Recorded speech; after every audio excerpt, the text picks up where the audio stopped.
আসসালামু আলাইকুম। সকাল সকাল ছাদে চলে এসেছি। আর এত রোদ, সকাল ৬টার রোদে মনে হয় যে সকাল ৮টা-৯টা বেজে গিয়েছে। আর ছাদে এসে দেখলাম ধুম্বাটা একটু বড় হয়েছে। তো আমি আমার ছোট ছেলের জন্য এই ধুম্বাটা নিয়ে যাচ্ছি।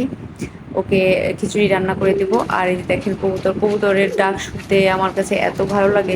আমি বেশিরভাগ সময়ই সকালে মানে খুব সকালে আসার চেষ্টা করি। কারণ আমার কবুতরের ডাক শুনতে বেশি ভালো লাগে সকালবেলা।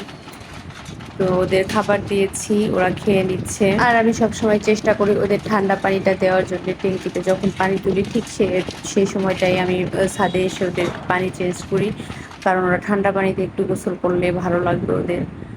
এই যে দেখতে পাচ্ছেন আমার আমড়া গাছের আমড়াগুলো আস্তে আস্তে করে বড় হয়ে যাচ্ছে। তো আমার ছেলে বলতেছিল যে আমাকে আমড়া কয়েকটা ছিঁড়ে দাও, তাহলে ওদের ঘন